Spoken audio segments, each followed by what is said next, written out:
Halo teman-teman, apa kabar? Para snackers semuanya.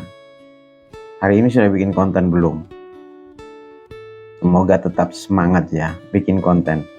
Oke teman-teman, saya mau berbagi tips, berbagi sesuatu yang mungkin nanti bisa dipakai oleh teman-teman ketika Anda membuat konten. Itu bisa dipakai untuk konten apa saja. Mudah-mudahan kalau teman-teman mengikuti ini, teman-teman pun akan menjadi sukses. Oke?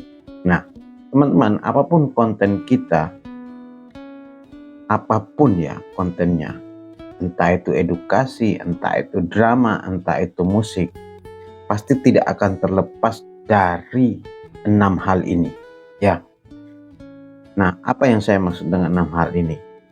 Yaitu ketika kita membuat konten, tentu tidak terlepas dari konsep berpikir dari apa yang namanya itu 5W1H. Apa itu 5W1H? W yang pertama itu yaitu what. What itu maksudnya gini. Apa konten yang ingin Anda bikin? Ya, what. Terus yang kedua itu adalah who. Nah, siapa yang terlibat dalam konten itu? Yang terlibat itu bisa jadi penonton, bisa jadi pemain yang masuk dalam frame gitu. Terus yang ketiga, kenapa? Why? Mengapa Anda membuat jenis konten itu? Itu harus dipikirkan. Terus yang berikutnya adalah when. When itu berbicara tentang kapan Anda akan membuat konten. Kapan waktu yang tepat untuk membuat konten. Terus yang berikutnya where. Where itu di mana tempat untuk Anda membuat konten. Di rumah kah, di kantor kah, di jalan kah, atau dimanapun. Itu penting.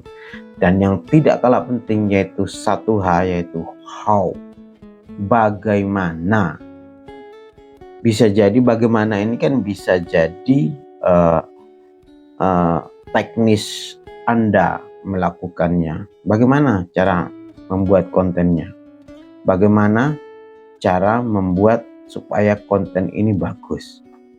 Itu semua adalah pemikiran-pemikiran yang muncul ketika Anda ingin membuat sebuah konten.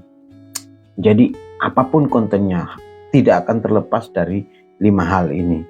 Karena apa? Ini adalah pokok-pokok dasar dalam setiap kita melakukan aktivitas apapun. Termasuk ketika kita membuat konten. Apa, siapa, bagaimana, apa, siapa, mengapa, kapan, di mana, bagaimana. Itu adalah 6 hal yang dipakai untuk kita melakukan sesuatu. Ya kan? Karena setiap apapun yang kita lakukan itu harus ada alasannya. Itu harus ada itu. Ya. Jadi apa isi konten kita atau apa tema konten kita, siapa yang terlibat dalam pembuatan konten atau siapa yang terlibat dalam konten itu, siapa yang masuk dalam frame, siapa target penontonnya, terus mengapa kita mengambil tema itu, mengapa kita mengambil ide konten itu, terus kapan kita akan membuat konten, kapan diupload, terus gimana kita akan membuat konten itu, dan yang terakhir bagaimana kita membuat konten itu, bagaimana kita menyampaikan konten itu, bagaimana kita menyebarkan konten itu. Itu semua adalah langkah-langkah yang harus kita lakukan, yang harus kita pikirkan ketika kita membuat konten. Semoga ini bermanfaat buat teman-teman semua. Siapapun Anda dan saya ditakdirkan untuk sukses. Karena itu tetap semangat, tetap ikhtiar dengan ide satu tema